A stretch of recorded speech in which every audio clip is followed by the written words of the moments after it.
Now listen carefully to the conversation and answer questions 1 to 4. Hello, sit down, please. Thank you. Now, you are a new patient, aren't you? Yes, that's right. Okay, so I'd better get some basic details down first. Right, we'll start with your name. Martin Hansen. Do you spell that S-O-N or S-E-N? Hansen. Okay, and you're a first-year student? Yes, I am. Study in? Electronics, actually. I hope you enjoy it. Thanks. And your address? 2805 Hesperian Avenue, Hayward. 2805 and Hesperian. Yes, that's Hesperian. Hayward, Hayward. And your phone number? 734-246-55. 734-26455. No, you got the 6 and the 4 the wrong way round. It's 24655. Huh? Sorry, right.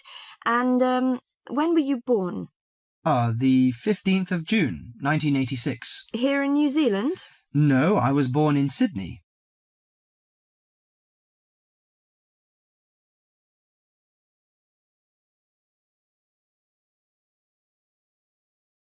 Before you hear the rest of the conversation, you have some time to look at questions 5 to 10.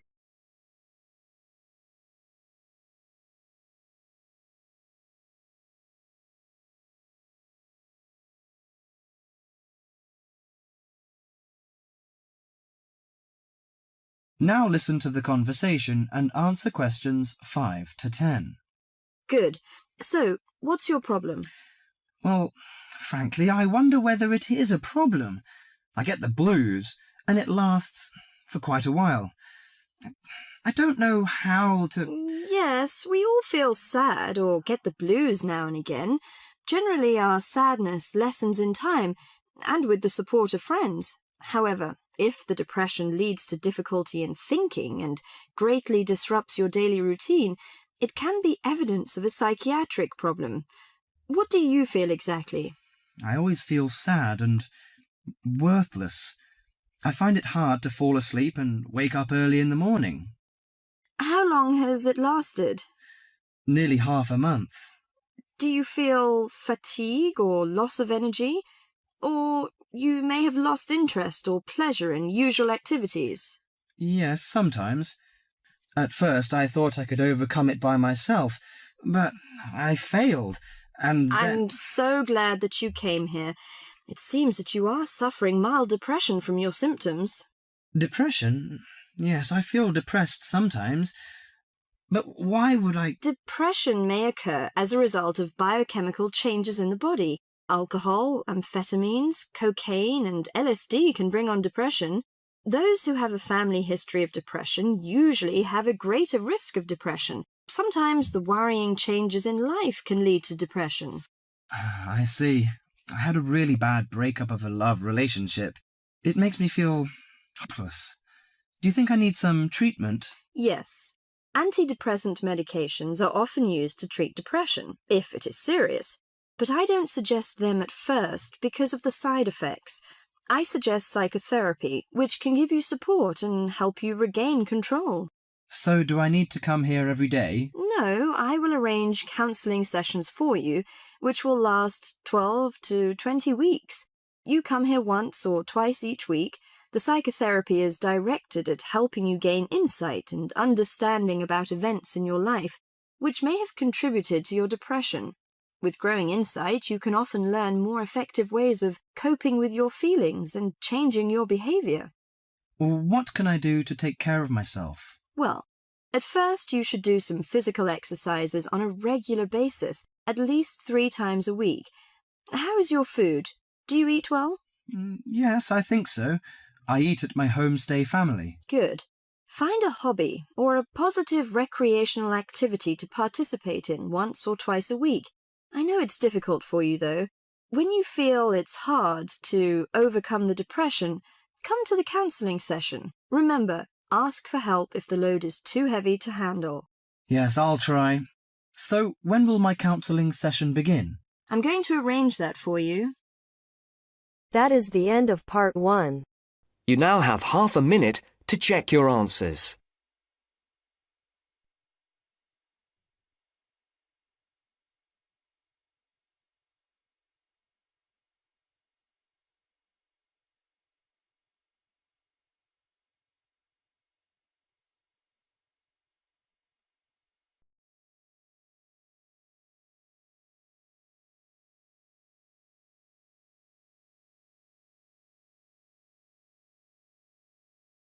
Now turns to Part 2. Part 2. You are going to hear a conversation between a student and a driving instructor. First, look at questions 11 to 14.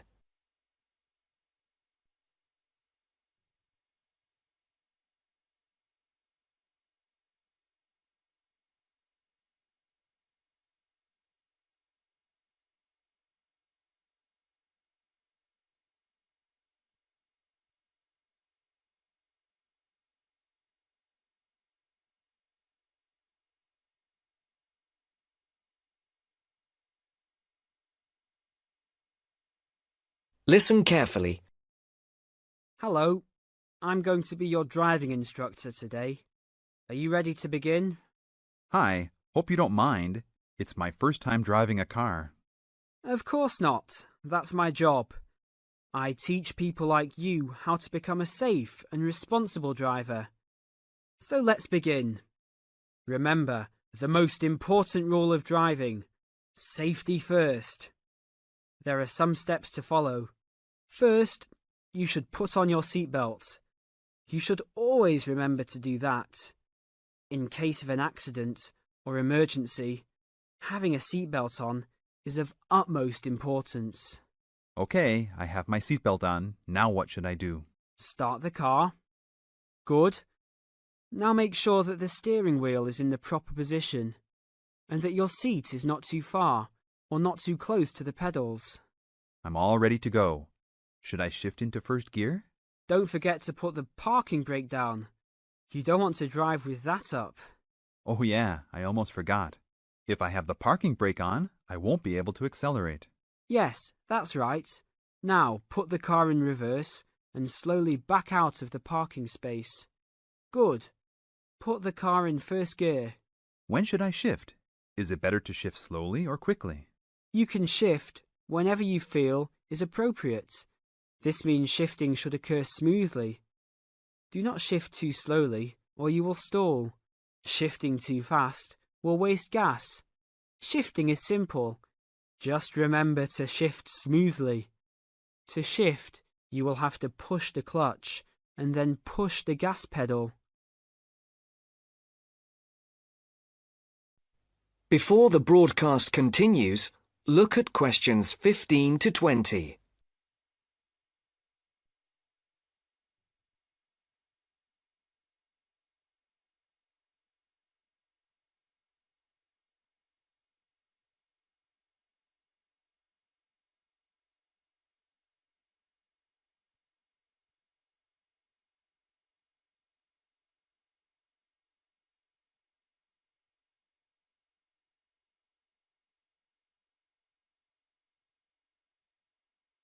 You will now listen to the second part of the talk.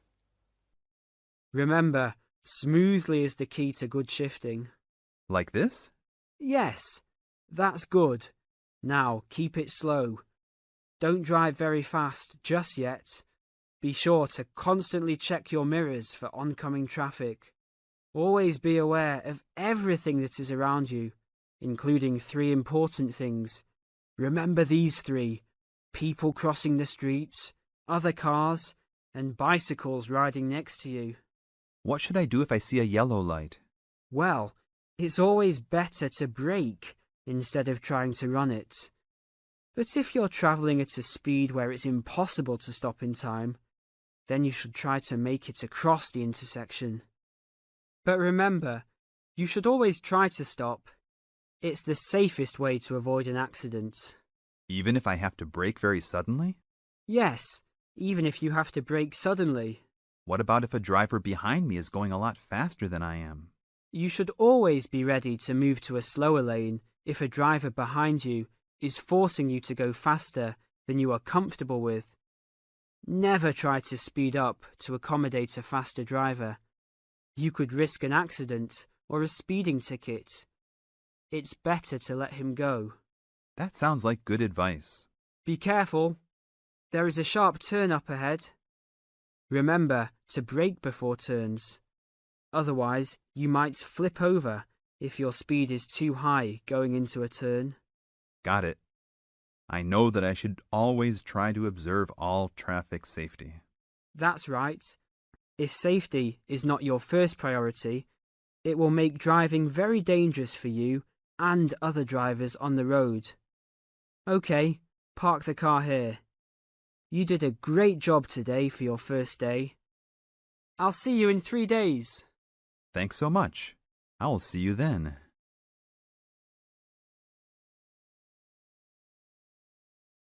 That is the end of part 2. You now have half a minute to check your answers.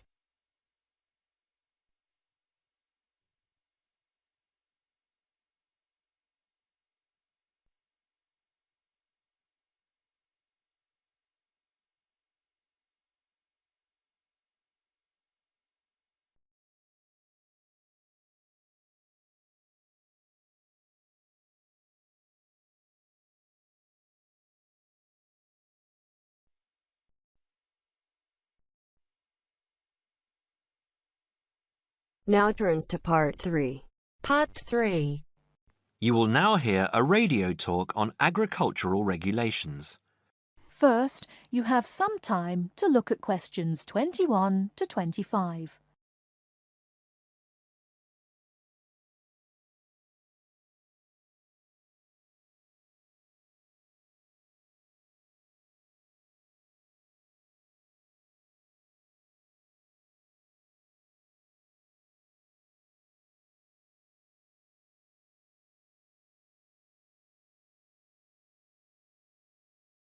Now listen carefully and answer questions 21 to 25. Could there be clearer proof of the arrogance and indifference of those who are supposed to keep our food safe than the muzzling of John Verrill? Agriculture is a business, true, and businesses have to make money. But this shows how ministers and officials put the profits of the agriculture business before the well-being of the British people. Mr. Verrill, a pharmaceutical chemist, was appointed to represent consumers on one of the many committees that advise the government on food safety. When he tried to do his job, though, and wanted to warn ministers of a danger to children's health, he was refused permission to do so. The danger comes from hormones given to cattle in the USA and some other countries to make them grow faster. They speed up the animal's development to maturity, thus making meat production more profitable. There have, however, long been fears that the hormones have horrendous effects on the people who eat them, causing diseases as serious as cancer. Once these hormones were used on British cattle too, but over 20 years ago they were banned in Europe for being too dangerous. Indeed, so concerned is the European Union that it banned imports of hormone-fed beef years ago, much to the fury of the US government, which wants to sell it all over the world. Several years ago, the USA and Canada asked the World Trade Organization to declare the ban illegal and to punish Europe for failing to lift it. The WTO, with its long record of refusing to let environmental or safety concerns interfere with trade, agreed, imposing fines of more than $120 million a year on the EU for its refusal to back down. The British government now backs the Americans, claiming that there is no proof that hormone-fed beef does any harm. This is where Mr. Verrill comes in. He is very angry with the government, especially as their claim comes out just after a Danish study shows that growth hormones are 200 times more dangerous than was previously thought. Worried by these findings, Mr. Verrill spoke to government representatives, who did nothing. Before you hear the rest of the talk, you have some time to look at questions 26 to 30.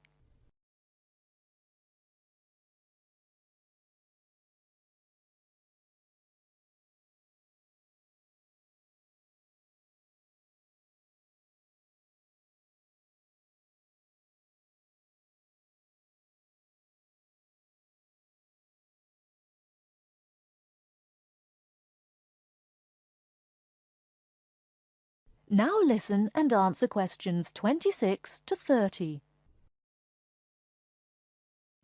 Not only that, but they have not been testing beef which is imported, which, by law, they are required to do. This directly affects the British public, as about 40% of the beef British people eat comes from abroad, supposedly from countries like Brazil, which does not allow the use of growth hormones. Brazilian beef is stocked by some British supermarkets and widely used in catering. Yet, when a Brazilian farm was recently visited by EU inspectors, a large stockpile of this banned substance was found. This is not the first food scandal we have had in our country. Take the present concern over a well-known chocolate company. Several months ago, the company found out that its sweets were contaminated with a rare form of salmonella, but they did nothing about it, leaving their sweets in the shops to be bought by the unsuspecting public. It was not until 5 months later, when several children had suffered food poisoning, that the chocolate bars were removed from the shelves. It makes you wonder how many other dangerous foods have been allowed onto our plates. That is the end of part 3. You now have half a minute to check your answers.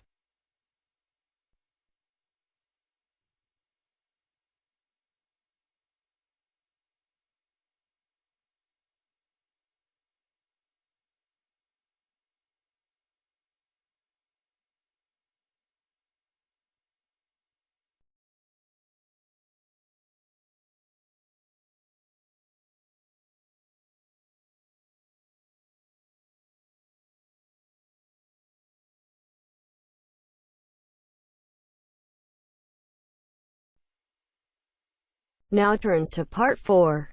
Part 4. You're going to listen to a talk about tea in the UK.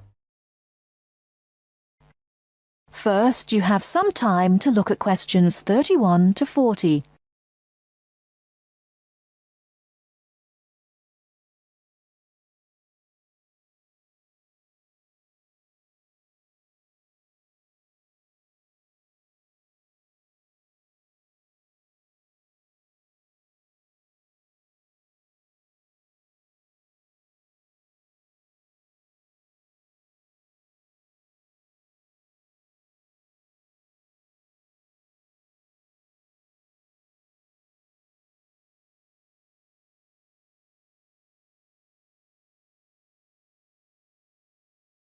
Now listen carefully and answer questions 31 to 40.